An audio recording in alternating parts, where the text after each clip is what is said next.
Hello and welcome back to another season of MLQ Replay. Week 1 of our season is in the book, and we're here to break it all down. I'm Ethan Sturm, alongside me, Nick Jablonski and Raghu Achukola today. We have Jack McGovern joining us the rest of the season. Unfortunately, he's still in finals, but we're looking forward to seeing him. Harry Clark behind the desk producing for us, and we always appreciate it. But we've got a lot to talk about. 3 series already in the book, 1 from each division, and definitely some exciting play. But I want to start with a new segment we're going to start running at the beginning of MLQ Replay. One burning question. My burning question from week 1 is, are we seeing a defensive revolution? The reason I ask this is because we've seen nothing but zones at the top of the game for quite some time. We saw a lot of different things today. This weekend, we saw New York and we saw Toronto break out Mark. We saw Baylor zones from Cleveland and also Austin at times. We saw 2-2s from League City, from Washington, also Austin when they weren't in their Baylor zone. So, Rags, do you think this is strategic? Where do you think this is coming from? And do you think it's something we're going to see throughout the season? Yeah, I definitely think it's something we're going to see a lot of throughout the season. It's something that's definitely exciting to see for sure. I think fundamentally each different style of defense gives you a lot of options, right? So like depending on which offense you're going up against, you can get a lot of counterattack off of that mark.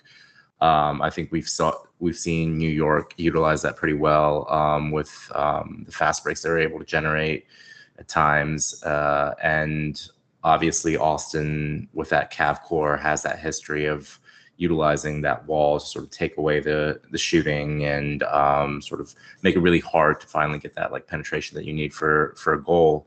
And so each team has its own reasons for playing certain defense. I think it would be interesting to see if teams sort of adapt a style that is sort of unique to them, sort of saying, okay, based on the strengths of our team, we're just going to stick with this defense. And of course, like each individual team is going to be different in that. Or if they're going to have a lot of fluidity with teams deciding for this opponent, we're going to practice this defense and we're going to play this defense. And either way, I think we're going to see a lot more variety in defenses, whether it's with each individual team finding their identity or teams being fluid, and that's definitely exciting. Nick, do you think with Mark coming back for a couple teams here, do you think it's something that kind of caught some teams by surprise? We did hear Washington say they had prepped for the possibility of New York playing Mark, or something that you think can really kind of make a statement throughout the season going forward? I think it depends on the team. The New York is uniquely prepared to play a Mark defense, in the fact that they have a bunch of athletes who can run all over the field and all sorts of things like that. And I don't necessarily know if every single team has to do it. I really think the development we're going to see is one that we actually saw in the North Division, with Toronto playing the mark and then also breaking out zone from time to time in order to throw off Cleveland. And I think that's really the development that I would expect to see. We saw it with Austin too, flipping between a 2-2 and a Baylor zone throughout the weekend. Yeah, I mean, it's something me and you have talked about before, the very way that adjustments are made very slowly in Quidditch. A lot of times possessions go very quickly and adjustments are made slowly, especially when a lot of teams, we only have one non-playing head coach in the entire league this year, which means there's a good chance your head coach is going to be on the pitch a lot of the time, where, a team suddenly changes defenses in a possession and maybe it doesn't get picked up immediately. And maybe that ends up in a wasted possession. Penn State used that really effectively this season. They mixed up their defenses and I think they made the Sweet 16 in college nationals. So, it'll be interesting to see how that kind of evolves. So with our first burning question out of the way, let's start breaking down our series. We'll start in the North Division, our first game of the weekend and of the season, with the Toronto Raiders coming out on their home field, returning to playing U.S. Quidditch for the first time in a few years with the COVID break. And they get the 3-0 sweep in pretty dominant fashion over Cleveland. Nick, what did you like out of this Toronto team and this core that we haven't seen in quite some time? Yeah, I really like the beaters playing very aggressively when they knew they could. I thought that was a really, really good adjustment by this team. A lot of teams, even when they can win the beater matchup, don't necessarily play to win, and Toronto definitely played to win this weekend on that aspect. I do like the high press mark that they did break out to. It sort of forced Cleveland into making decisions they didn't want to make earlier than they wanted to make them. And we really saw that Cleveland could pick apart a mark when it wasn't high pressing. And so when Toronto adjusted that way, it was really, really strong option by them. Yeah, I think it's interesting because one of the things we didn't just mention when we were talking about defenses is that both teams that were employing Mark this weekend did win the beater battle pretty hard. That's a pretty important part of playing Mark. And I think, we haven't really seen that next necessarily generation of in the US. We've been kind of asking when are these people going to come in and upseat, Max Havlin and Jackson Johnson. We haven't seen it. We forget because we haven't seen them so long. This Toronto core is a very solid set of beaters. And, Zach McDonald wasn't even available to the team this weekend.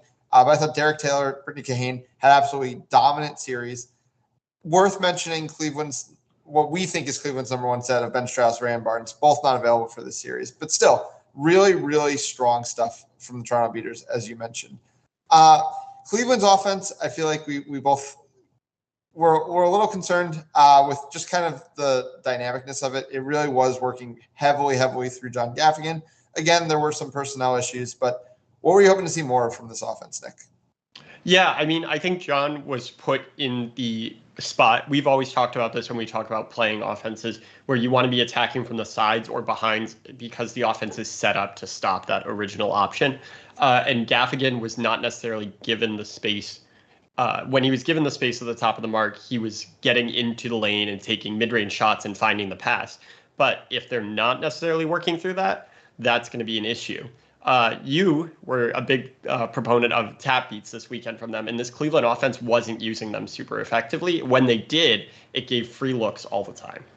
Yeah, I mean, I think it's something we'll end up coming up in the East Division as well, which is just, there's certain mark breaking concepts that we know you can employ that teams weren't necessarily employing, whether it was because of lack of prep or because they were getting blindsided, or I think even in the East Division times it's serious because there was such a chasm in the beating game that sometimes beaters weren't even comfortable going up and making those tap beats. But yeah, I think there was a real one-dimensionalness from this Cleveland offense. They were very rarely working it from behind. And I mean, to be fair, you don't need super complex concepts in your mark breaker, right? And you could see the ideas were there when Gaffigan was willing to hit the lane and make a pass, find a shot. He had teammates, he had options. They were able to get some goals here and there. I mean, they made a couple nice runs, especially late in games. I thought a couple games, game one, they outscored them in the Quaffle. They outscored Toronto in the Quaffle game post 20 minutes. But yeah, they did eventually kind of run out of gas coming into game three. But it wasn't a terrible showing given the short roster, but obviously dominance from Toronto. Toronto kind of had their way with Cleveland's hoop zone. I think something we don't necessarily acknowledge because hoop zone looks so dominant sometimes when a team like Austin's playing it is how important your beaters are because you're giving up every inch of the field except for the spots your beaters are covering and the spot your 1 point defender is covering. It was very easy for Toronto because they had so much space. I mean, they were just like dunking right over hoop defenders, which is not something you're going to get against a really dynamic hoop zone. Do you think that's something they can improve on? Do you foresee maybe, with their top beaters back in the game, or do you think they maybe should be rethinking what they're doing defensively now? I think that a big thing that isn't talked about with the hoop defense is the defensive shifts that need to be made. And a lot of times when Toronto was using that space, Cleveland was shifting to a lot of the wrong spots, and it definitely allowed for some penetration into the zone that we don't necessarily see from top teams like Austin.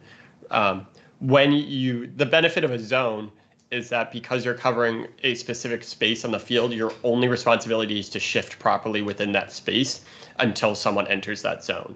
And if you shift out of it, the purpose of the zone is broken. And there were a good number of plays where Cleveland's shifts were allowing Toronto to get to the deadly spaces against a zone. So I think it's fixable. I think there's a lot of issues that Cleveland had that are definitely can be repaired, but it's going to be hard with them only having one more series before the North Division Championship. Yeah, of course.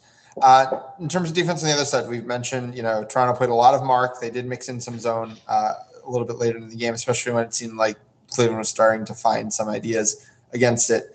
I know we were driving down the East Division series. I was watching actively. You were driving a car, so you're only watching very, very passively. But Toronto now has to go and try to win their half of the North Division by showing up in Rochester in just under 2 weeks now, which will be a series of the week that we'll be excitedly traveling to. I'm really excited to see those two teams play. we were kind of watching what John Gaffigan was doing and saying, well, what's Bassam Ashkar going to do against the smart defense? And do you think Toronto should kind of, stick to this or because they were getting success here, or do you think they may have to try some different concepts as the competition gets tougher going forward through the season? I mean, some of the advantages that Toronto had came because of their beating dominance, and our questions against Rochester aren't necessarily in the quaffle game, it's in the beating game. And if people don't step up for Rochester in the beating game, this Toronto core is going to have their way with them. And that's going to be what changes this team and allows this team to continue to play Mark. I expect Toronto won't necessarily play Mark as aggressively as they do against Cleveland against a Rochester. But if they continue to mix it up and continue to make these small adjustments and play in between a Mark and a 2-2 as effectively as they were, that's going to give Rochester trouble. Again, you talk about it, slow adjustments in Quidditch. This team, if they're prepared to play against one style, Rochester has the playmakers to do that, but experience isn't something that Rochester has a ton of. And so we talk about, you're not reinventing the wheel. Some of these players have only seen one or two spokes of the wheel. If Toronto comes in with some of the others like they've been doing, then it's going to be a tough, hard-fought battle that I'm very excited for. Awesome. So we've talked so much about strategy here. So let's bring in the coach of the Toronto Raiders to talk a little bit about this, head coach Michael Howard. Howie, thanks so much for coming on the show tonight. Oh, thanks for having me. Of course. So first question is obviously welcome back to U.S. Quidditch. And, first games against Americans in quite some years. Kind of what did that mean to your team, to you, and also kind of what was your experience kind of getting back into that? Well, the great thing about it actually is for a good chunk of us, that wasn't our first games against Americans in at quite as long. There's a small core of us that went down for Crescent City Invitational as a Valhalla Quidditch during the regular season back in December. So, but for a lot of our team, it was indeed their first experience in MLQ, their first experience playing against like any sort of international competition. We knew going into the series that kind of getting through that first sort of 10 minutes of like nerves, anxiety, getting into it, and then turning it into excitement was going to be huge for us throughout the rest of the series, the rest of the season. For sure. So, we kind of mentioned some of those players that have been around for a long time, this core of this team that's both been a core of the Raiders, core of Team Canada, et cetera. But we also talked, at times here and on Three Brain Questions about some of the younger players you're bringing up. Who really impressed you amongst your kind of more young upcoming players this series? I want to say I was absolutely thrilled with Levi Medeiros. He's someone who did end up coming down with us to Crescent City. He just is so fast. So has jukes for days. And he didn't get a huge amount of minutes in this series, but the minutes that he got, he made the absolute most of it. Gives us a huge amount of confidence in him going forward for the rest of the season. So you heard us talking a little bit about, you guys coming out playing Mark, switching in some zone, et cetera.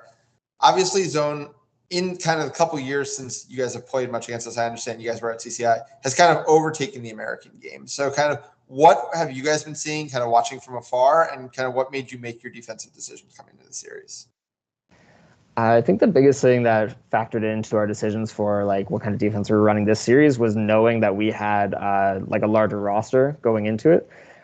We felt that with that, we knew that if we made Cleveland run, if we really pressed hard, that they would have to like be more and more active, and that throughout the like course of the series, that would just pay off dividends as long as we like push hard right from the start. They'd be tired. And as you guys had mentioned earlier, like that third game became very one-sided because you could tell that they were just like exhausted at the end of it. Yeah. Hey, Howie. Question here regarding adjustments to the American game as a whole. I know that the rules of MLQ are very, very different from the current rule set of Canadian Quidditch. How was it adjusting in your first? Obviously, you played at CCI with that, but it's been a while since CCI, and so I guess we can ask second 1.5 times playing under this sort of style of rule set.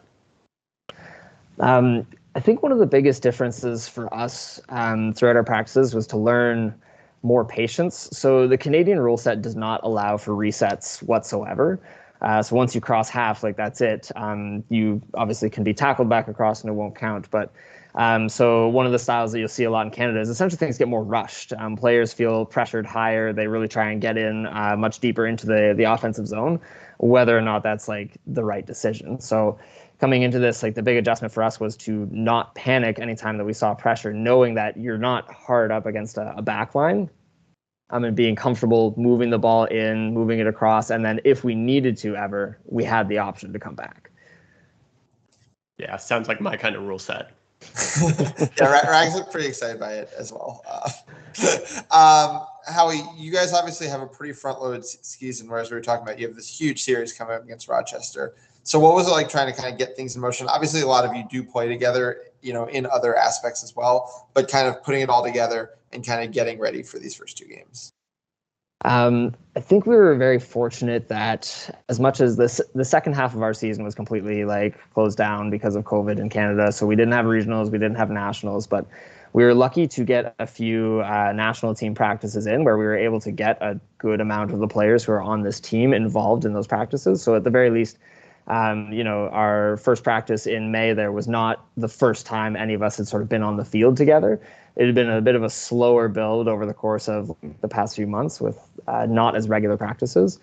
But like, I really am just like so proud of my team for like the buy-in that everybody had right from the start. Like everybody came in to work hard, attend practice, like really like learn the strategies that we were going to employ. And it just came together wonderfully for us on the pitch.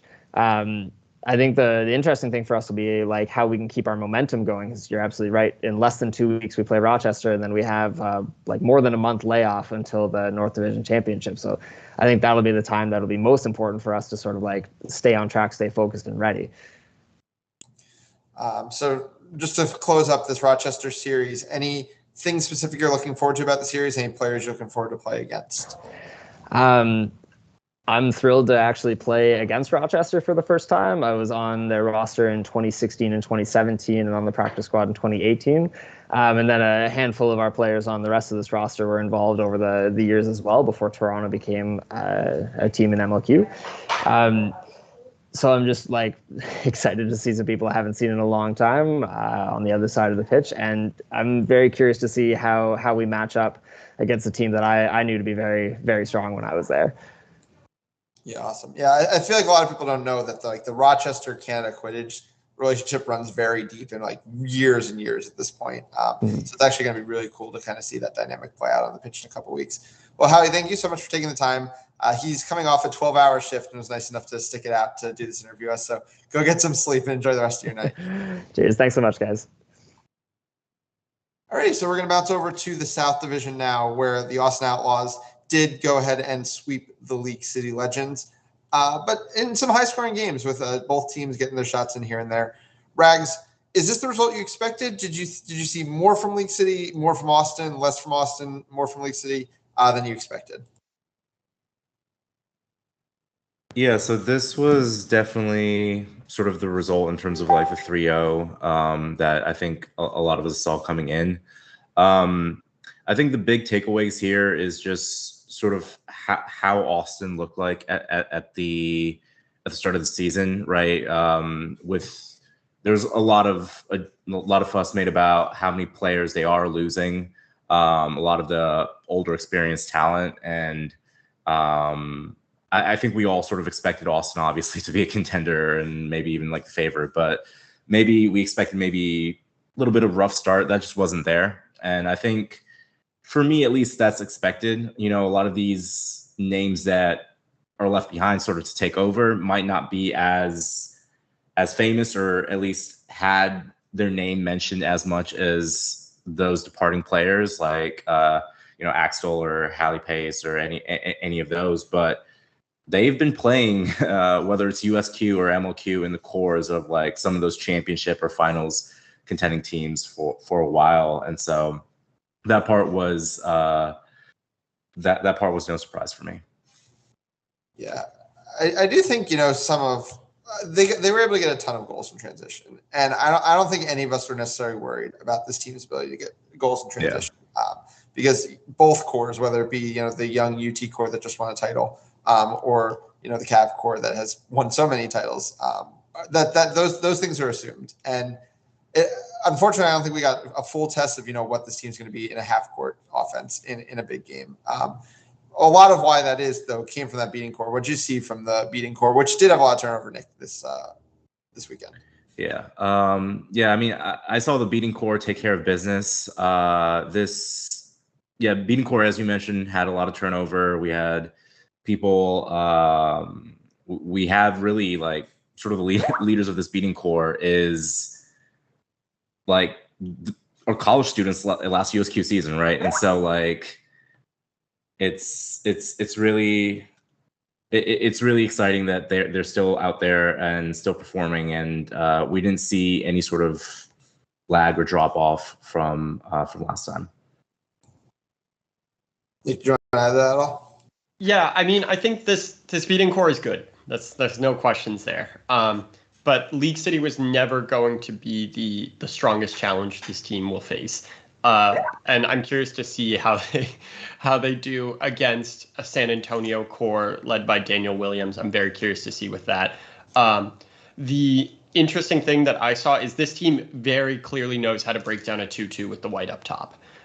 When the point defender can be cleared, this team is elite at taking that space into the middle and hitting that shot on the top hoop. That was done time and time again when they weren't in transition. So I think if teams adjust to that and play a little bit sharper to the one idea we've seen out of the South against a 2-2, we'll see a little bit more of a bit of a push against Austin's offense. It's interesting because, I mean, at this point, you should know that's the bread and butter of the ball carriers of Austin. I mean, we've seen them all do that a million times. You need to keep them out of that lane if that just means putting a green headband on top. I think that's pretty simple. Rags, on the League City side, though, what would you say were some of the high point takeaways? What did impress you from the League City squad? Yeah, I think League City squad has just this impressive chaser line. Both young talent and Cody Marshall still like proving he's like one of the best in the game. That was really exciting to me.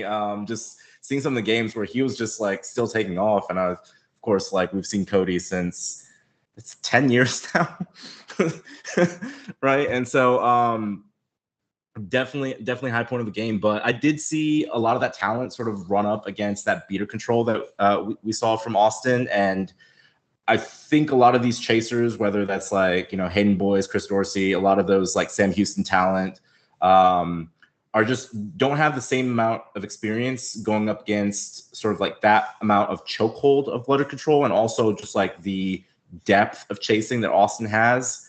And so like I definitely saw a lot of shots when Austin had like one bludger, a lot of passes that were, like Hayden could have made like a really athletic grab and scored, but just given the defense that was set up, given the people marking him, that might not have been as advised. And so there was definitely a lack of patience that I think was necessary given the depth that Austin has. But I definitely saw a lot of highlights in terms of their athleticism and being able to make plays.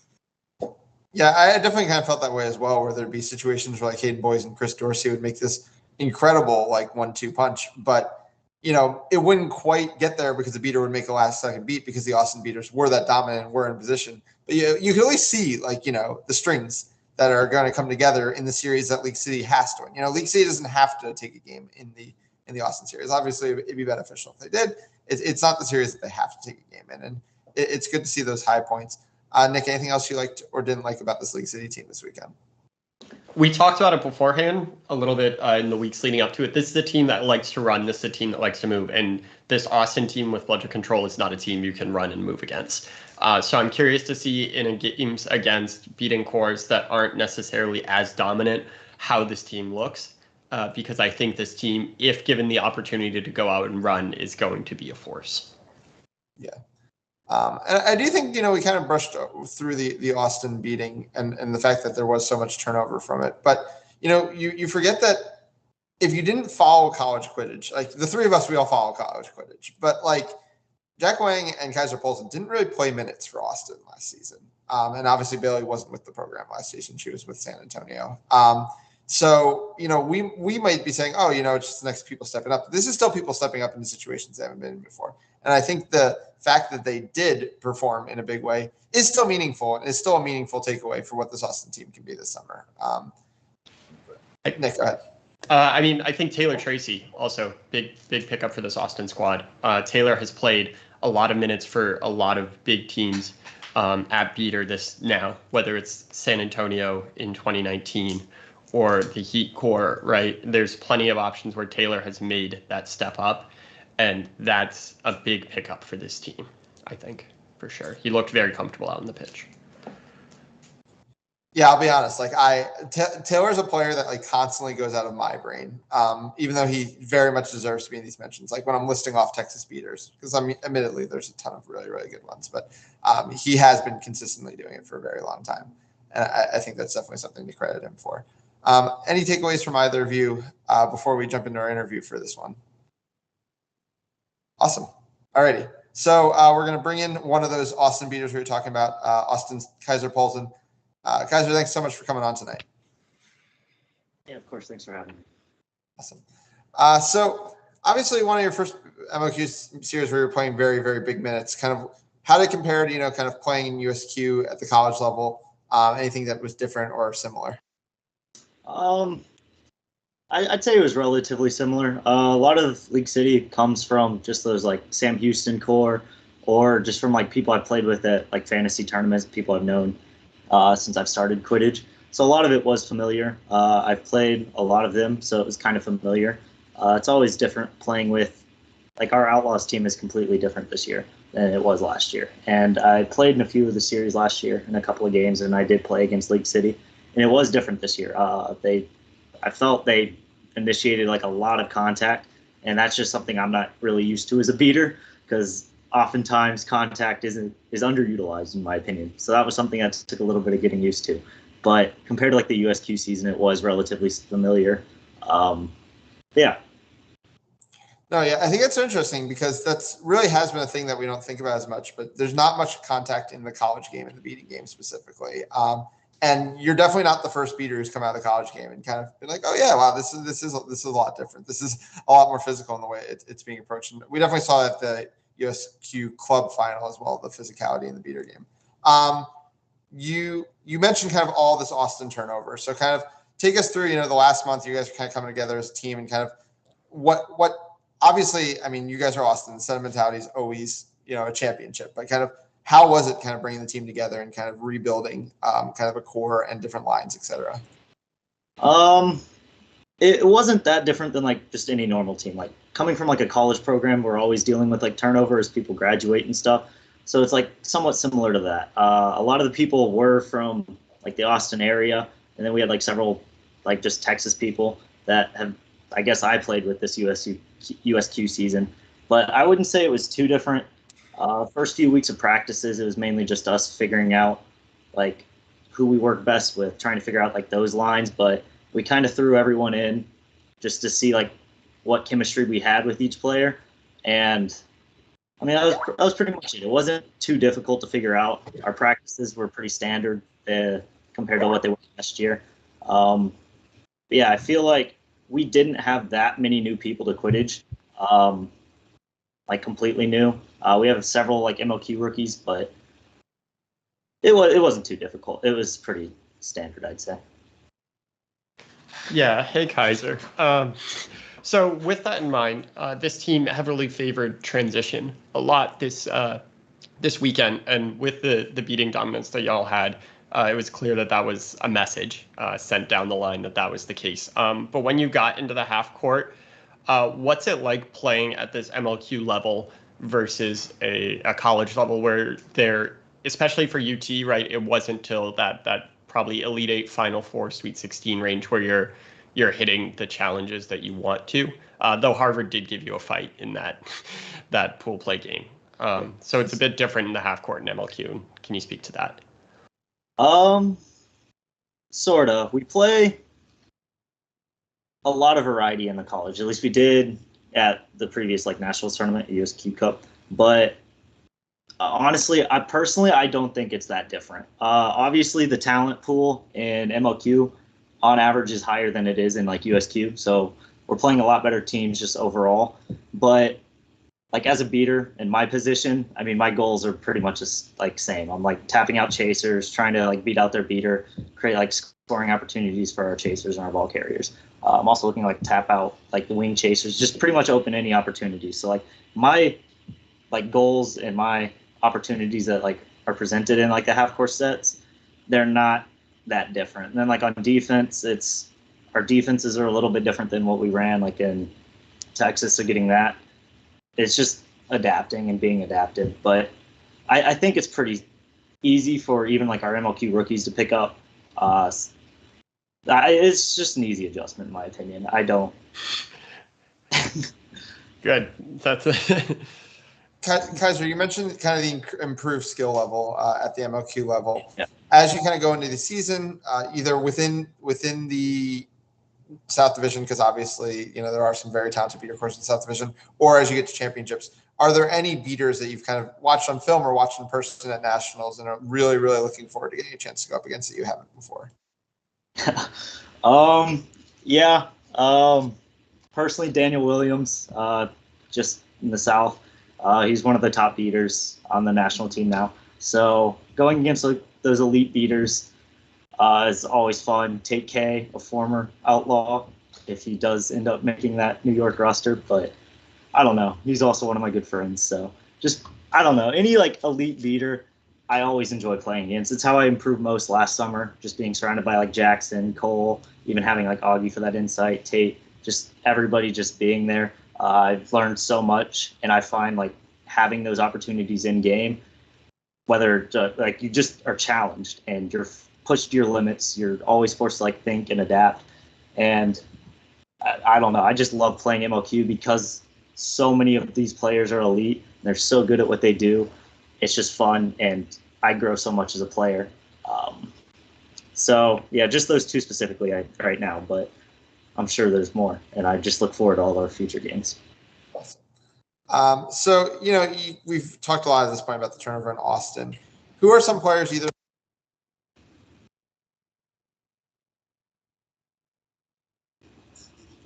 Ethan put himself on a mute, so I guess I'll ask it for him. It's what players haven't we mentioned that deserve a shout out and that you would like to shout out on this cast? Okay. There's quite a few. So first, I'm gonna highlight my fellow Texas players, the MLQ rookies, Swathy Manham. She actually had a catch this weekend. Pretty sure she was the first Outlaws seeker of like that identifies as a female to have a catch. So that was just really impressive. Joey also had a catch. So I think our seeker game just in general is something to look out for. Like we obviously have Josh Andrews, who's an elite seeker, but just having these other people also step up and have that depth at seeker is honestly just impressive. And like I think that's one of our strengths of our team, honestly. I think so. She did really well. I think Daniel Strom, he did really well. He had a lot of crucial stops on defense and a couple of good scores. And then we have like our usual suspects, but I also think Casey Irwin, I beat with her. She's kind of like my beater partner now. But just coming from that switch of chasing and then coming into like the beater game, I think we developed a lot of like chemistry this weekend. And I don't know, I thought it was really fun playing with her. So awesome. Well, thank you so much, Kaiser, for taking the time. And as Kaiser hyped up their series against San Antonio and his chance to go up against Daniel Williams, just 3 weeks away. I believe it's June 25th weekend, and it will be our series of the week here at MLQ. So definitely tune in right here on the MLQ network. Kaiser, thanks so much, and you have a good night. Of course. Thanks for having me. All right, so we will get on to our last matchup of the week. And out of the East Division, our series of the week, under the lights, right off of the Hudson River. The New York Titans come out, and I think at least came over a lot of people's expectations, came up with a 2-1 victory over the Washington Admirals. A real statement win. Washington is able to get the last game in a next goal wins scenario. Nick, how did New York flip the script that so many people were trying to write coming into the series? So I know we've talked about it a lot this whole time, but this was the weekend of beaters. Devin Lee looked off the charts, making insane plays. And it goes down the list, right? Rachel only played in game 1, but she looked every bit the Team USA beater that she is. You had Kellen Cupid, who a lot of people didn't necessarily think was going to play at the level, came off running all over the pitch, being energetic, being in places that the beaters of Washington weren't expecting. And that shifted this, right? That was a huge shift. New York's unique mark defense, where they had their keeper stepping out to the unmarked chaser in order to not give them free passing options and not allow those sneaky off-ball cuts, was a very impressive adjustment, especially early, and I think threw Washington for a loop. And then a lot of Washington came out flat a lot of the times. There weren't a lot of off-ball movement. There wasn't a lot of attempts to get their off-ball cutters free. And I think that definitely helped with New York's ability to press and make the plays that they needed to get those 2 wins. Yeah, I really like the Kellen Cupid shout out because I thought he played so well, especially first shift in game 2. I also had some really nice shifts in game 3. I don't think anybody was worried about Devin Lee. I mean, he definitely played at the heights of his heights this weekend, but we all knew how high his heights went. But for Cupid to be able to play like that this weekend was such a big thing for what the team was able to do. Rags, on the other end of the ball, obviously, Nick mentioned that mark defense that New York broke out. And Washington just as we were all so happy and so psyched about Washington's dynamic passing last summer. And it was just a very stagnant offense. What do you think went wrong for them in this series?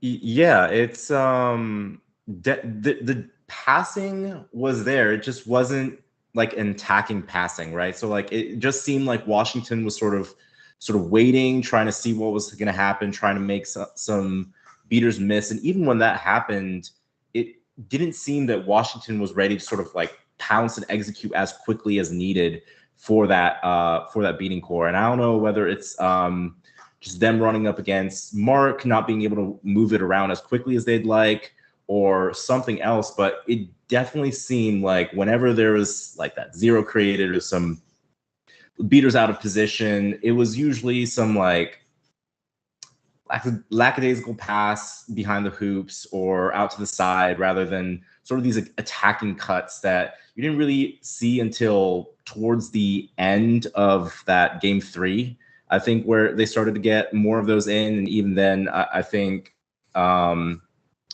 it wasn't quite at the level that we expected from Washington, for sure. Yeah, and they did mention that they, like as I said earlier, I believe they did prep for Mark to come out from New York, but it was definitely kind of the unique way that New York was running it, as Nick talked about. And I believe Nick's going to actually break down later in the week on our Patreon, so definitely subscribe. You can get a cool pin as well, and check out that. It's going to be a good breakdown. Nick definitely knows this kind of stuff on this kind of thing. But as we were talking about from the first series, the Toronto-Cleveland series, Mark breaking concepts do not need to be complex. And I feel like Washington was really making it complex. It was a lot of like, the kind of ways you beat zone, like throw it behind the hoops and then get like a streaking player from the top and hit them with an alley-oop. But New York might be the most athletic team in the league. Their athleticism is ridiculous. When you're trying to throw jump balls and people are being covered like by Lindsay Morella and being covered by Michael Johnston, et cetera. Leo Freed, John Jackson, like these people are draped all over these players, and those passes aren't necessarily there. And when you think of the bread and butter of how you beat a mark of the drive and dish to someone that's just cutting next to a hoop, I'm not sure that Washington scored one goal just on that simple thing. And in part, that's because of the way the keepers were stepping up, of course. But, at some point, tap beat off a wing defender and then make your cut. We just never saw it from them. Nick, do you want to add to that? Yeah, Washington never looked like it was scoring easy goals. That was the case. Washington, when they scored, it looked awesome. Justin Cole up in the air over 3 people coming down with it to slam. Great goals like that, right? You had Julia Baer faking 2 people out of their shoes. Like, these are hard things to do, though. And this team is talented enough to do that, but there weren't the easy goals that we're talking about. Also, on that side of things, you have the Washington team didn't necessarily look to. This Washington team proved this weekend, I think, with the New York on the athleticism front, that a lot of people are underestimating college players coming into the MLQ game. Leo Freed looked a little bit off in that first game, but by game 2, it made all of the adjustments and was scoring all over the place, picking off passes left and right. Annika Kim looked super composed in her minutes in this game. It was just a completely different thing, and we thought that this club group was going to come in and push this New York youth to the limits, and this New York youth shook it off. Yeah, and I think it's really speaking to what Ethan was talking about earlier about mark-breaking concepts need not be complex. And I think part of where Washington was struggling is they kind of have in their chasing core an embarrassment of riches where like so many of their players can play any position. And, there's big movements in a lot of college and professional sports for these like positionless games or positionless lacrosse, positionless soccer. And so like it's very easy to try and fall into that temptation of doing something similar in Quidditch, especially when you have the talent that Washington has. Like you mentioned Justin Cole, and of course like Tyler Trudeau, Julia Bear, Rachel Heald, any position, ball carrier, off wing cutter, like unmarked, marked wing, all of them can play every position, right? And it really did not necessarily need to be as complex as I think they're trying to make it, where maybe had they set aside some specific plays, specific rules, specific positions, absolutely could have dominated that. Yeah. So, let's kind of talk about how the script started getting flipped, because obviously this wasn't a 3-0 sweep. This wasn't 3 blowouts. And Washington did eventually come out, win the last game with the Tyler Trudeau grab and being able to score the last goal and next goal win situation. Couple of the things that I felt they were starting to turn around. First of all, they kind of realized that New York was also not really scoring a ton in the half court. I would say if I had to have a knock on New York's play this weekend, they did not really deliver in the half court.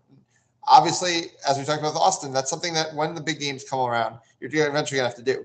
The thing they had going for them is they were able to score in transition because the Washington Beaters were getting so overplayed, and they were overplaying their hand on offense. And I think once Washington, even if it made it a little harder for their quaffle players to score on some of those possessions, stopped overcommitting, made New York's play half court. And the score, I think, was the lowest it was all series at 20 minutes in game 3.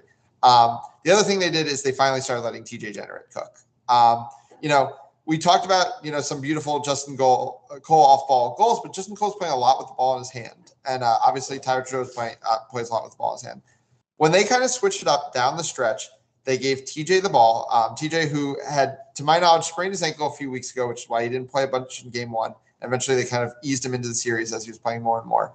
They let him play with the ball in his hand. They put Brian Mulcahy, Julia Bear, and Justin Cole, 3 ridiculously talented off-ball chasers around him, and they just let him cook. And that's when things started going well for him. He's got the mid-range shot. He can take on point defenders, which is something almost no one else in that series was doing successfully. Frank Minson, I would say, was the only other person who was kind of going through people here and there. But TJ was going around them. Frank was going through them. That was the only difference there.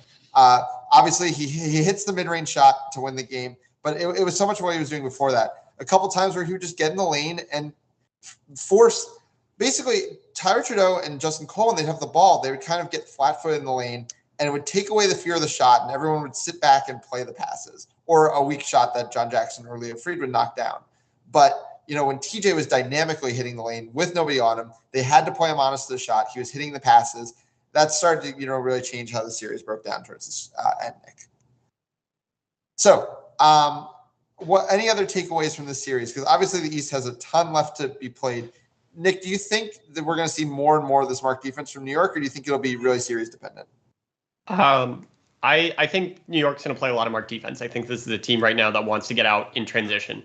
I think as they figure out the half court, we'll see more and more options. But until they have figured out their half court offense, they want to be out and running. And that's very clear. This team also has a strong beater advantage against a lot of teams, potentially, right? The TK didn't play this weekend. I know that's a thing, right? But TK is a Team USA beater. And that's a completely, that's a piece they just have in their back pocket for whenever he's healthy and ready to play.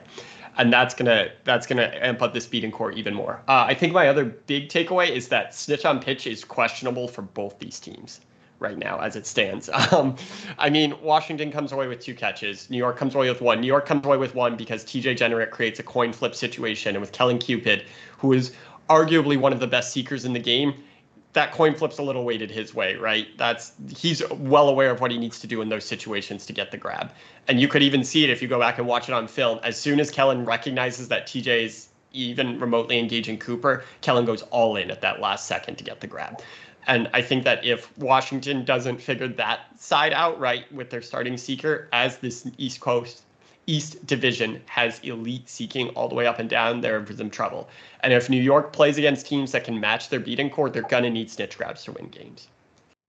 All right, but I'm going to go on the record and say that I still think Tyler Trudeau can catch snitches, even if Nick Jablonski doesn't. So Tyler Trudeau should keep screaming at Nick and not Ethan if he catches more snitches this season. Prove me wrong. That's what I want. But yeah, for sure. And it'll be interesting to see how things break down. New York has a long time till their Boston series. Obviously, the Charlotte series is going to be no pushover either. But it's likely, you mentioned when TK comes back. Word is he's supposed to be cleared in early July. The Boston series is until July 31st, I believe. So plenty of time to get him back in the rotation. Obviously, some questions with Rachel Silver going down injured, with Carrie Donnelly, who also played some really good minutes for the team this weekend, going down injured. It's going to put a lot of minutes on Tessa Mullen's shoulders, which is, a position she's, been on the verge of being ready for. But, that's a big ask to play those minutes in some of these really, really big games. Tessa also went down, to be fair. This New York beating core took a lot of hits this weekend. Tessa's minor cramping, I believe, hopefully. But you are right. Yeah. All right. Either of you have any last takeaways, things we didn't cover about this series? Awesome. Then let's go to our last interview of the night. We'll bring in the head coach of the New York Titans, who knew the answer to whether they'll be playing Mark the rest of the week, and just laughed at us from off camera, Frank Vincent. Frank, thanks so much for coming on tonight. Appreciate you guys bringing me on. So Frank, I kind of want to start with how your team is kind of like dealing with expectations this season, dealing with kind of like the community expectations, as it were, because the way Harry Greenhouse said it to me last Saturday is, it was weird. It's like you made that one post where you said Washington were the favorites, and it just snowballed. That's all anybody said for the next month. So did you guys kind of see yourselves coming in as the underdogs? Were you just using as board material? Obviously, you're the defending East Division champ. So kind of what were your mentalities and kind of coaching staff coming into that series? Sure. So I've kind of like reiterated to the entire team. I'm like, I know that we lost a lot of like key pieces. I know we lost a lot of heavy hitters, veterans, like JC, things like that. But I was like, I want to encourage y'all to make mistakes. I want to encourage you guys. Like, this is the first series. I want you guys are all going to be getting important minutes. This is going to be a good building block for you guys to get better once we hit champs. And even for like the entire season this year, I'm personally a little scared of being sort of like in that second tier behind Austin, behind just generally those Texas teams. I'm okay taking sort of like this year to sort of create like a really strong grassroots foundation so that these players can go back to USQ, really build on that, and then come back next year just like super prepared, super analytical, deliberate about the things that they want to do. Coming into the game, they sort of knew. I mean, I've been kind of loud and proud about it. And then, before we started the game, I'm like, like everybody started saying that Washington's going to be winning the series.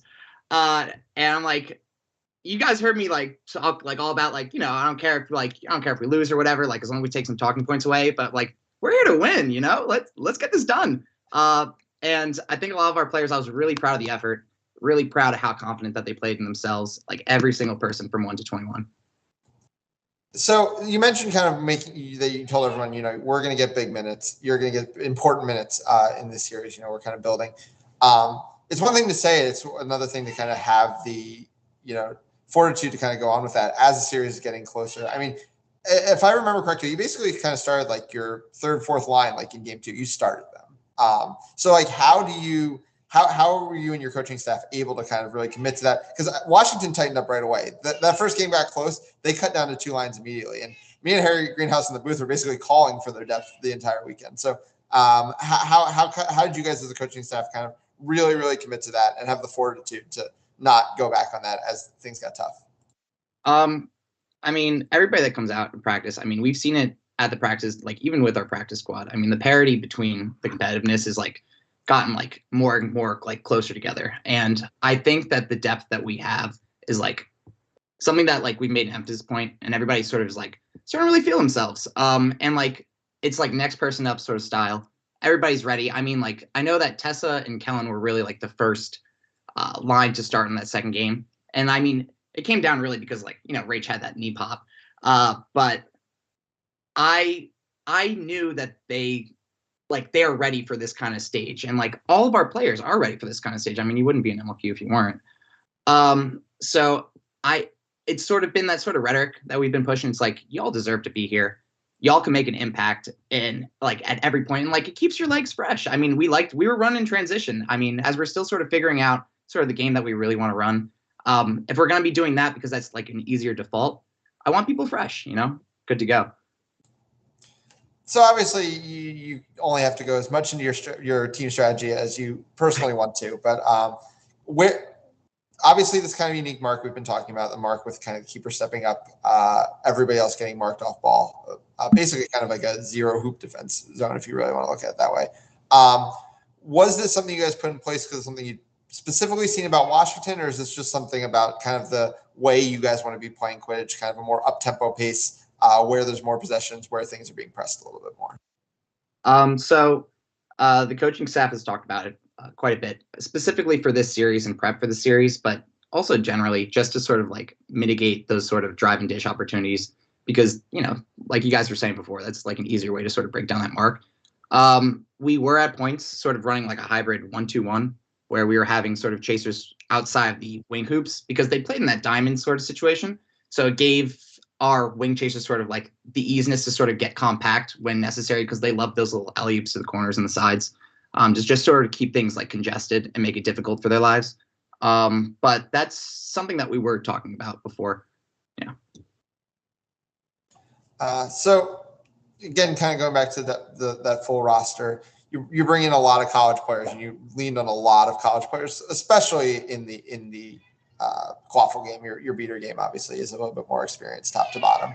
What was it kind of like, you know, because it's a different world, you know, jumping up from the college quaffle game to the MLQ quaffle game. So what was kind of like getting those players prepped in like a month-long period? And I apologize for my cat not being quiet. Understandably, a lot of them I know were nervous. Like, they would tell me that they were nervous. And I'm like, it's something you guys haven't seen before. I mean, Quidditch is evolving, but like, you guys are still there athletically to sort of keep up. I mean, the sort of tactical news, it's going to like come time. And the most important thing now is sort of getting these reps experience. I don't care if you guys screw up. Like, I want you to screw up. This is something we can look back at and like talk about, and like, what are some things in terms of like body angling or like positioning, things like that. And just keep it a learning experience for them, rather than like, you know, lay the pressure on them, because I know that this is the East series that sort of may determine the division championship. But, you know, if we lose, we lose. I don't care if we had to play plan come champs, but, you know. Hey, Frank, a question about keeping your foot on the gas. In between game 1 and game 2, the expectation was that Washington was going to regroup and come out and play to win. And the fact is that y'all didn't let that happen. Even with the fireworks going off, even with the surprise injury of Rachel Ayala-Silver, New York came out and stormed game 2. Can you speak a little bit to the preparation, especially with this young core, right, that isn't used to maybe playing a 3-game series, how you prepared your team to come out and dominate game 2? Sure. So after that kind of thing, like, you get a taste of the win, and like, you know, as like a younger kid that really hasn't like experienced it, you get excitable, and like, that's something that you want to just keep going. You sort of play off of that energy, play off of that momentum, and like, you can see it in like just the way they're playing. They're playing like, when you're having fun, you play with a lot more confidence, a little bit more creativity, a little bit more conviction. And like, that's something that I saw from them. That's something I was like really happy with and something to build on. But like, for the most part, we just wanted to focus on like keeping that energy up, like that you had just experienced, and just following it through. Sorry, I muted myself there. I guess talking about that energy, a little bit, just one click more. We saw it, especially from you, when you hit a shot and then started taking some longer and longer shots. But with this team, right, a lot of the older core comes from the more methodical, we will wait for the guaranteed goal opportunity. And a lot of this college youth is going to come from the, I'm going to take the half-court shot because I'm feeling it, heat check kind of end. But this team sort of dragged towards the middle a little bit more, other than some wonky on both ends. Can you talk about bringing those two mindsets together into this one that really seemed to find a balance all weekend? So for us, the keys for this last series was just controlling the tempo ourselves, because we knew that Washington likes to run. Not to say that we don't like to run also, but it's sort of like making sure that we're a little bit more compact on defense, a little bit more like secure and disciplined when we're going out there, but like still having our foot on the gas when we are in transition, just to sort of not let them set up in that zone. Because I mean, we're working on our like zone breaking stuff in terms of just a general half court set. But like, you know, it's a bit of a work in progress right now. We have a lot of younger kids. We have a lot of players that just haven't been with the program that we have. And we're making a lot of tweaks for the players that are maybe used to the older system. And then we're sort of changing it up a little bit and giving a little bit of different angles, different looks. So that's going to come with time. But that's not something that's there yet. So I wanted to make sure that like, I mean, me, like maybe I did get a little carried away, but that's sort of like, you know, feeling yourself kind of thing. I want players to sort of experience that and just go off of that, because that's sort of how you're going to keep yourself like chin up, you know? Yeah. Got a heat check when you got it. You mentioned those, the kind of zone breaking concepts. And well, one of the stretches where you guys actually are having success was with kind of Mike Lee and Leo Freed kind of playing on the one side. I wanted to specifically bring up Mike because he is one of those carryover players in the qualifying game, one of very few. We've basically mentioned all the other ones. We haven't mentioned Mike. And I think it's a disservice to kind of the importance he kind of has to your team. So can you kind of talk to kind of the factor he is for you guys and what he brings to the team on the pitch? Yeah. He's probably the most versatile player that we have on all parts of the pitch. Dude hits, great point defender. I love the way that he takes up space when he comes to the backside. When he has the ball, it's something that we're working on a little bit more when he does, like, in terms, not necessarily composure, but like where he's taking himself. But he's capable of hitting the shot. He's capable of driving. He's capable of being physical. He's capable of like cutting off passing lanes. Like he can kind of do it all. And like something for any program, I think that that's really, really valuable. And like, I just like the way he also thinks about the game and just is always sort of like staying cerebral about it. So my last question is, you know, obviously you guys did such a good job of managing expectations, making sure you're getting your whole roster and saying, we need to build for the season. Like this season comes down to championships ultimately. But now you have the inside track to the East Division title. So how do you intend to balance that as you now go through? I mean, this year the schedule kind of breaks nicely for you here, where you know you're going to be able to get that Ottawa series, kind of work up back towards the Charlotte series and the Boston series to end your regular season. But how do you kind of manage that within the team? Sure. If anything, this is just a way to sort of like look back and say, I mean, we've done it with 21 against the supposed favorites. Why can't we do it to any other team? You know, there's no reason why we can't follow this through for the rest of the season as we continue to get better, continue to get more organized in the system that we're in. So that's sort of the mentality that I want to keep pushing. And just sort of that next player up sort of mentality of like the players that weren't rostered. I mean, you had Jason Rosenberg, you had Tate K, you had like players like Avery Oliver that I'm really excited about, Paul Ruffalo, Mohogog. I mean, they're like, we have a ton of players that just didn't even roster that are just more than capable of stepping in. And like, we have just such good depth from top to bottom, and I'm really, really excited about. Awesome. Okay. Well, Frank, thank you so much for taking the time, and best of luck with the rest of your season. We'll be following along. Thank you. Thanks, guys. Awesome. And you can catch the Titans when they end their regular season on that July 31st weekend against Boston. That will be on MLQ Network, our series of the week, and could be, depending on how things break, the decisive series for the East Division. So that's going to do it for us tonight. Just some quick scheduling notes. As we mentioned, Nick Jablonski is going to be breaking down the marked defense that the Titans played on the Patreon later in the week. On Thursday, we will be having our set a pick with hosts Ryan Rocky and Just Markle. On Friday, you can catch the 1.5, our quick preview show or clip about sorry, I got bit by my cat. The quick preview show for next weekend's games. And you catch the series of the week, which I'll be on. and Nick will be producing right here in Boston, Massachusetts, as Charlotte and Boston kick off their seasons. That'll be at 4 o'clock, I believe. Thank you guys, everyone, for watching. Thank you to Rags and Nick for doing this with me today. Thank you to all of our guests for being such great interviews. And we will see you guys next weekend. Take care.